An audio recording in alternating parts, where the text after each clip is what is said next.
নমস্কাৰ ছাত্ৰ-ছাত্ৰীসকল, তোমালোকক মোৰ এই চেনেলটোলৈ স্বাগতম জনাইছোঁ। আমি আগৰ ভিডিঅ'টোত শংকৰদেৱ শিশু বিদ্যা নিকেতনৰ ক্লাছ 7ৰ the mouse and the cake নামৰ কবিতাটো পঢ়িছিলোঁ।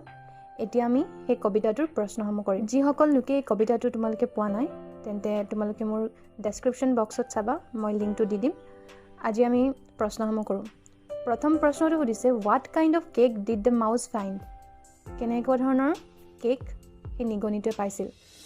উত্তৰটো চোৱা, the mouse found a piece of plum cake which was the richest and sweetest that mortal could make. নিগনিটোৱে কেনেকুৱা ধৰণৰ কেক পাইছিল? প্লাম কেক, মানে বগৰীৰ যিটো ফ্লেভাৰ, সেই ফ্লেভাৰৰ কেক টুকুৰা পাইছিল।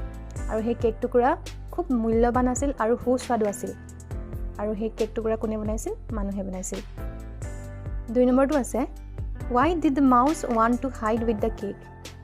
নিগনিটোৱে সেই কেক টুকুৰাৰ সৈতে কিয় লুকাব বিচাৰিছিল? The mouse wanted to hide with the cake because he did not want to share the cake with his brothers.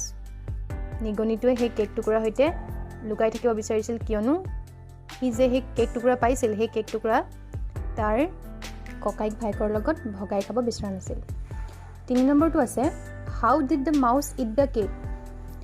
নিগনিটোৱে সেই কেক টুকুৰা কেনেকৈ খাইছিল? At first, the mouse nibbled and nibbled the cake. প্ৰথম অৱস্থাত সেই নিগনিটোৱে কেক টুকুৰাটো খৰখেদাকৈ খাইছিল। After that, he kept gulping it down till he made himself ill. আৰু তাৰ পাছত নিজক অসুস্থ নকৰালৈকে সি সেই কেক টুকুৰাটো মুকুৰা মুকুৰকৈ খাব ধৰিছিল। And at the end, he swallowed it all. আৰু অৱশেষত সি গোটেই টুকুৰাটো গিলি পেলাইছিল। 4 নম্বৰটো আছে, why did the mouse become unwell? কিয় নিগনিটো অসুস্থ হৈ পৰিছিল? After gulping and swallowed the whole cake, the mouse became unwell. কেকৰ টুকুৰাটো মুকুৰা মুকুৰে আৰু শেষৰ অংশটো যেতিয়া সি গিলি পেলাইছিল তেতিয়া সি অসুস্থ হৈ পৰিছিল। 5 নম্বৰটো চোৱা, what did the doctor tell the mouse? ডক্টৰজনে নিগনিটোক কি কৈছিল? The doctor told the mouse that advice is too late and the mouse have to die, so he would prepare for his fate. ডক্টৰজনে কৈছিল যে উপদেশ এতিয়া বহুত পলম হ'ল, উপদেশ দিয়াটো বহুত পলম হৈ গ'ল আৰু এতিয়া নিগনিটো মৰিব লাগিব। আৰু সি নিজৰ কিহৰ কাৰণে ৱেইট কৰিব লাগিব? নিজৰ এতিয়া সি যিহেতু এতিয়া মৰিব তেন্তে সি নিজৰ মৃত্যুৰ কাৰণে সাজু হৈ থাকিব লাগিব। He also told the mouse that if he had divided the cake amongst his brothers, it would have done no harm and would have been done good for others. আৰু ডক্টৰজনে কৈছিল যে যদি সি সেই কেক টুকুৰাটো নিজৰ ককাই ভাইকৰ লগত ভগাই খালেহেঁতেন তেতিয়া এনেকুৱা তাৰ নহ'লহেঁতেন, এনেকুৱা পৰিণতি নহ'লহেঁতেন।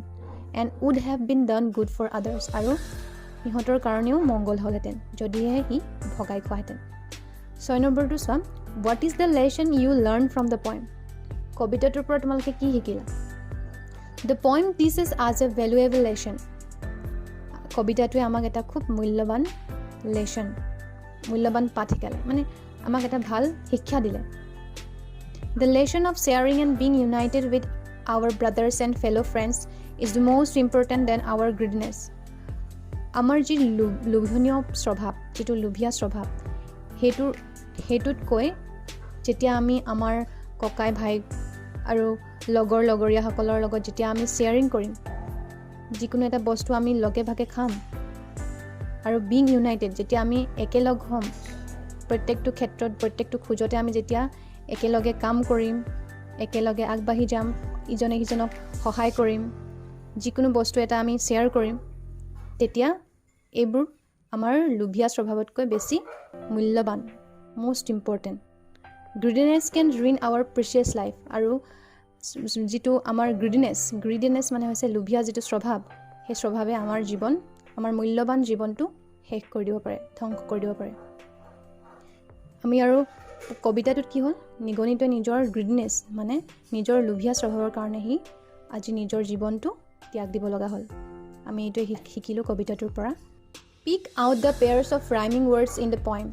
কবিতাটোৰ পৰা ৰাইমিং ৱৰ্ড তোমালোকে লিখিব লাগে। উদাহৰণ দিয়া আছে, কেক, মেক, প্লে হ'লে ৱে হ'ব, still, ill, guess, distress, cramp, champ, late, fate, brothers, others.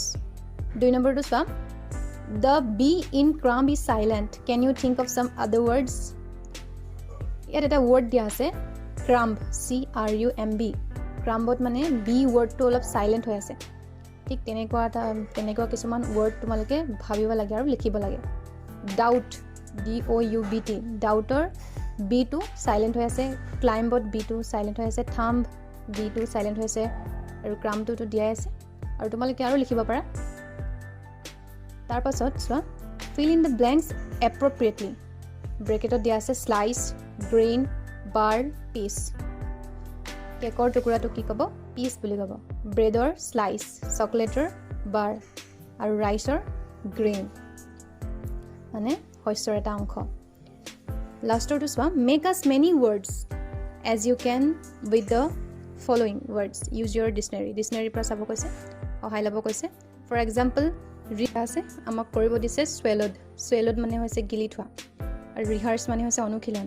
playmates মানে লগৰীয়া relatives মানে সম্বন্ধীয় এতিয়া আমি কৰিব লাগে swallowed শব্দটোৰ পৰা আৰু কিছুমান এনেকুৱা শব্দ উলিয়াব লাগে যিবোৰৰ অৰ্থ থাকে swallowedটো তোমালোকে কি পাবা allow পাবা all low wall said slow law rehearseৰ পৰা পাবা see hear har is ear playmates playmates at eat plate relatives if relate late leave safe side আৰু ঢেৰ আছে ৱৰ্ড এনেকুৱা এই শব্দবোৰ পৰা তোমালোকে উলিয়াব পাৰিবা তোমালোকে পাৰিলে কৰি থবা মই এইখিনি কৰি দিলো আজিলৈ ইমানে the mouse and the cake নামৰ প্ৰশ্নখিনি তোমালোকক মই কৰি দিলো তোমালোকে ধুনীয়াকৈ লিখি ল'বা